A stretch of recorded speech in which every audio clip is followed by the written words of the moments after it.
সম্মানিত সুপ্রিয় বন্ধুরা, আসসালামু আলাইকুম ওয়া রাহমাতুল্লাহ। আশা করি সকলেই ভালো আছেন। কৃষক খামার পরামর্শ ইউটিউব চ্যানেলের পক্ষ থেকে আপনাদের সকলকে অনেক অনেক শুভেচ্ছা ও অভিনন্দন জানিয়ে আজকের প্রতিবেদনটি আমরা শুরু করতে যাচ্ছি। তো বন্ধুরা, আজকের প্রতিবেদনে মূল আলোচনার বিষয় থাকবে আপনারা যারা গরু পালন করে লাভবান হতে চান তাদের জন্য উত্তম সময় কোনটি এবং কিভাবে গরু পাললে আপনারা অতি অল্প খরচে লাভবান হতে পারেন সেই বিষয় নিয়ে আজকে আমরা আলোচনা করার চেষ্টা করব। তো আপনারা যদি এই বিষয়টি পুরোপুরি জানেন বা ভিডিওটি পুরোপুরি দেখেন, আশা করি আপনারা অনেকটাই উপকৃত হবেন এবং দানাদার ছাড়াই অতি অল্প খরচে গরু পেলে লাভবান হতে পারবেন। তো যদি আপনি গরু পালন করে লাভবান হতে চান তাহলে আমি বলবো আজকের এই ভিডিওটি আপনার জন্যই। তো ভিডিওটি না টেনে পুরোপুরি ভিডিও দেখতে থাকেন, আশা করি অনেকটাই উপকৃত হবেন।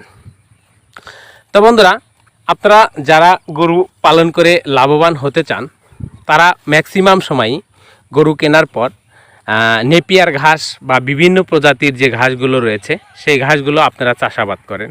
তার জন্য পর্যাপ্ত পরিমাণ জমির প্রয়োজন হয় এবং পাশাপাশি আপনারা খড়, দানাদার এবং বিভিন্ন যে গরুর যে সকল খাদ্য সামগ্রী রয়েছে সেগুলো খাইয়ে কিন্তু আপনারা গরুকে লালন পালন করে থাকেন। আর যখনই আপনারা এই গরুগুলোকে গোয়ালে বেঁধে রেখে যখনই আপনারা খাবারগুলো খাওয়াবেন তখনই কিন্তু আপনাদের খরচের মাত্রাটা বেশি হয়ে যাবে এবং লাভ্যাংশ কম হবে। তো সচরাচর আপনারা কিন্তু সকলেই এইভাবেই গরুটি পালন করে থাকেন। তো এখন আমি আপনাদেরকে বলতে চাই, আপনারা যদি গরু পালন করে লাভবান হতে চান তাহলে গরু পালন করে লাভবান হতে চাইলে এখনই উত্তম সময় আপনার গরু পালন করে লাভবান হওয়ার। কারণ আপনারা জানেন 2024 কোরবানির ঈদ চলে গেছে। অনেকেই হয়তো খামার থেকে গরু বিক্রি করে দিয়েছেন, ভাবছেন যে গরু কিনবেন। আমি বলি আপনি দ্রুত তাড়াতাড়ি গরুটি কিনে ফেলেন এবং কেমন বয়সের গরু কিনবেন সেই বিষয়ে আমি আপনাদের মাঝে কথা বলবো।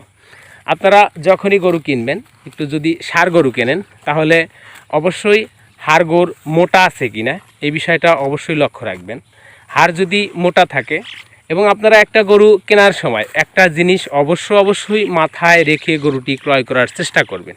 সেই বিষয়টা হলো, আপনি ধরে নেন একটা গরু 70,000 টাকা দিয়ে ক্রয় করেছেন, ধরে নিলাম 70,000 টাকা দিয়ে ক্রয় করেছেন। তো সেই গরুটি 70,000 টাকা দিয়ে কিনলেন, ওর পিছনে আপনি 10,000 বা 15,000 টাকা খরচ করে দানাদার বা বিভিন্ন খাদ্য সামগ্রী খাওয়াবেন। তো তাহলে এর দাম পড়বে 85,000 টাকা। তখন আপনাকে কিন্তু হিসাব করতে হবে যে এই গরুটার যে বডি ওয়েট আছে বা যে ফ্রেমটা আছে বা যে হাড়গুড় আছে এর সাথে 1 লক্ষ বা 1,20,000 টাকার মাংস ঝুলবে কিনা। এরকম একটা হিসাব যদি আপনি না মিলিয়ে গাটু সাইজে বা অতি স্বাস্থ্য বা যে কোনো মানে আর কি যে স্বাস্থ্য কম বা বডি সেরকম সরানো নেই, হাড়গুড় মোটা নেই, এরকম গরু যদি আপনি কেনেন তাহলে কিন্তু আপনার ধরা খাওয়ার সম্ভাবনাটাই বেশি। তো আপনাকে অবশ্যই এই জিনিসটা আমি আবারও বলছি যে আপনাকে এইটা মাথায় রেখে গরুটি ক্রয় করতে হবে যে আপনি গরুটা কিনলেন, ম্যাক্সিমাম ধরে নেন আমরা কিনলাম 70,000 টাকা দিয়ে, ওই গরুর পিছনে আমি 15,000 টাকার দানাদার খাওয়াইলাম, তাহলে আমার গরুর দাম পড়ে গেল 85,000 টাকা। তাহলে সেই গরুটা যদি 85,000 টাকা দাম পড়ে যায় তাহলে ওই গরুটার যে বডি আছে ওর সাথে 1 লক্ষ বা 1,20,000 টাকার মাংস ঝুলবে কিনা, এরকম ফ্রেম আছে কিনা, এটা আপনি কেনার সময় অবশ্যই মাপ জরিপ কিনে সঠিকভাবে যদি নির্ণয় করে গরু কিনতে পারেন তাহলে আমি মনে করি আপনার লাভবান হওয়ার সম্ভাবনাই 100%। তো এই ছিল একটি গরু কেনার বিষয়ে একটি কথা আমি আপনাদের মাঝে আলোচনা করলাম। তো আরেকটি বিষয় আমি আপনাদেরকে বললাম যে গরু যদি পেলে লাভবান হতে চান পালন করে তাহলে এখনই হচ্ছে উত্তম সময়। কেন বললাম? কারণ আপনারা হয়তো অনেকেই জানেন যে এখন ইরি ধান কাটা হয়ে গেছে। চড়া কিন্তু মানে মাঠ এক এক এলাকার এক এক ভাষা, যে চড়াই বলেন আর মাটি বলেন আর যে যাই বলেন যার আঞ্চলিক ভাষায় যেটা নামে পরিচিত, সেই চড়াই বলেন এবং মাটি বলেন যেটাই বলেন এখন কিন্তু পুরো ফাঁকা পড়ে আছে। আর এই ফাঁকা চড়া বা মাঠে গরুগুলো অনেক সুন্দর থমথমে ঘাস হয়ে আছে। আপনারা দেখতে পাচ্ছেন আমার সামনেই একটি গাভী গরু, সারাদিন সেই সকালে কিন্তু বেঁধে রাখা হয়েছে, পর্যাপ্ত পরিমাণ কাঁচা ঘাস আপনারা দেখতে পাচ্ছেন। খাওয়ার পরে ওর পেটটা কিন্তু একদম টিনটিনা হয়ে গেছে। তো পাশে আমি আরেকটি আপনাদেরকে ষাঁড় বাছুর দেখানোর চেষ্টা করব। ষাঁড় বাছুরটাও দেখেন কি মনোযোগ সহকারে সেই ঘাসগুলো কিন্তু খাচ্ছে। আর এরকমভাবে এর অসংখ্য গরু আজকে এই মাঠে আমি দেখতে পেরেছি যে সেই গরুগুলো মাঠের ভিতরে বাঁধা আছে বা ছেড়ে দেওয়া আছে, তারা কিন্তু এই ঘাসগুলো খাচ্ছে। তো আমি একটু জোন করে যদি আপনাদেরকে দেখানোর চেষ্টা করি, অনেক দূর, যদিও অনেক দূর, হালকা কিছুটুকু এসেছে, তো আপনারা দেখতে পাবেন যে মাঠের ভিতরে কিন্তু পর্যাপ্ত পরিমাণ গরু বেঁধে রাখা হয়েছে। এই গরুগুলো কিন্তু এই ঘাসগুলো খাচ্ছে। আর গরুকে যদি সুন্দরভাবে সঠিকভাবে সবুজ ঘাস খাওয়াতে পারেন, তাহলে গরুর দানাদার মেডিসিন কোনো কিছুর প্রয়োজন আছে বলে আমি মনে করি না। আর গরুকে যদি আপনারা সঠিকভাবে কাঁচা ঘাস না খাওয়াতে পারেন, আপনি যতই মেডিসিন খাওয়ান, যতই দানাদার খাওয়ান, আপনার গরুর স্বাস্থ্য ভালো হবে, কিন্তু 100% ভালো হবে না। কারণ ঘাস হচ্ছে গরুর প্রধান খাবার। গরুকে যত ঘাস খাওয়াবেন, গরু তত সুস্বাস্থ্য দেহের অধিকারী হবে। তো সেই সুবাদে আমি আজকে আপনাদের মাঝে যে কথাটি বলতে চাই, যেহেতু ইরি কাটা হয়ে গেছে, পুরো মাঠ ফাঁকা পড়ে আছে, সমস্ত মাঠে অনেকগুলো গরু বেঁধে রাখা হয়েছে, সেই গরুগুলো ঘাস খাচ্ছে। আপনারা সকালবেলা আপনারা গরু কেনার পরে যদি সেই গরুগুলো সারা দিন চড়ার ভিতরে, অর্থাৎ মাঠের ভিতরে বেঁধে রাখেন বা ছেড়ে দিয়ে রাখেন, সারাদিন কাঁচা ঘাসকে, ওরা কিন্তু পেটটা ভরে যাবে। দিন শেষে যদি আপনারা সেই গরুটাকে বাড়িতে নিয়ে একটু লবণ, একটু ভুসি বা হালকা কিছু গুঁড়া দিয়ে একটু পানি খাওয়ান, ওদের পেটটা কিন্তু অনেক ভরে যাবে।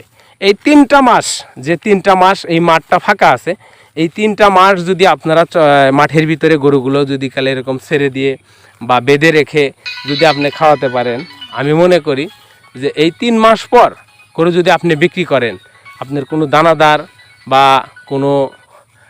দানাদার বা কোনো ভুসি বা কোনো মেডিসিন যদি আপনারা নাও খাওয়ান, তারপরেও আপনার প্রত্যেকটা গরু প্রতি কমসে কম 20,000 টাকা লাভ হবে। এটা 100% আমি গ্যারান্টি দিতে চাই, যদি আপনি সঠিকভাবে করতে পারেন। তো এই ছিল এই মৌসুমে গরু পালন করে অতি দানাদার ব্যতীত বা মেডিসিন ব্যতীত অতি অল্প খরচে মাঠের কাঁচা ঘাস খাইয়ে গরুকে সুস্বাস্থ্য দেহের অধিকারী বানিয়ে মোটা তাজাকরণের একটা মাধ্যম। এই হলো যারা প্রান্তিক খামারি, অর্থাৎ 2-4টি গরু পালন করে, বা কৃষিকাজের পাশাপাশি বাড়িতে 2-4টি গরু পালন করতে চান, বা যারা অল্প পরিসরে গরু পালন করতে চান, তাদের জন্য এখন উত্তম একটা সময়। এই সময়টাকে একটা কথা আছে, সঠিক সময়ে সঠিক কাজ না করতে পারলে সেই কাজ কিন্তু কোনোদিনও ভালো হয় না।